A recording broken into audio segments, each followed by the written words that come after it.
জাতীয় দলের আশেপাশে কোথাও নেই বাংলার ক্রিকেটের পোস্টার বয় সাকিব আল হাসান, কিন্তু না থেকেও তিনি থাকেন সবখানে। কারণটা একদম সোজা।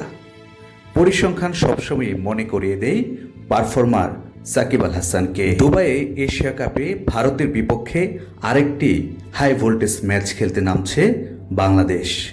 সেই ম্যাচে তো দূরের কথা, এশিয়া কাপ কিংবা সাম্প্রতিক দলের কোথাও জায়গা নেই সাকিব আল হাসানের। কিন্তু আরেকটি হাই ভোল্টেজ ম্যাচের আগে পরিসংখ্যানের পাতায় জ্বলজ্বল করছে পারফর্মার সাকিব আল হাসানের নাম।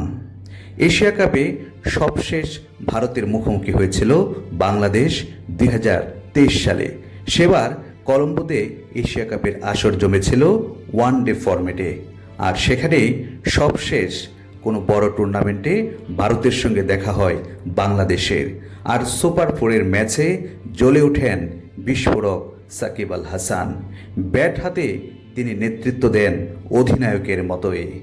যখন দল মাত্র 28 রানে 3 উইকেট হারিয়ে ফেলে, তখনই নেতৃত্বে সাকিব আল হাসান।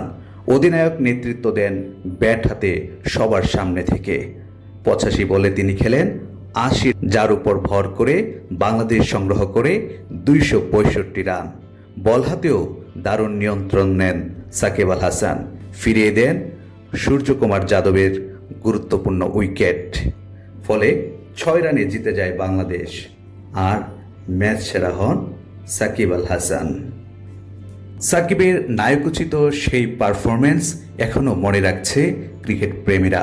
যখন ভারতের বিপক্ষে আরেকটি বড় টুর্নামেন্টে বাংলাদেশ খেলতে নামছে, তখন অনেক ক্রিকেট ভক্তই স্মরণ করছেন সেই ম্যাচের, যেখানে বরাবরের মতোই নায়কের আসনে ছিলেন সাকিব আল হাসান।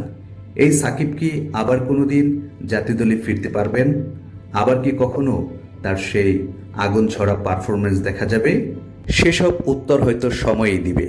কিন্তু 75 জার্সি নাম্বারের সাকিব আল হাসানের পারফরমেন্স বারবার চলে আসবে আমাদের সামনে, যা মনে করিয়ে দিবে বাংলার ক্রিকেটের দারুণ সব মুহূর্তকে। ক্রিকেটের নিয়মিত সব আপডেট পেতে আমাদের সঙ্গে থাকুন।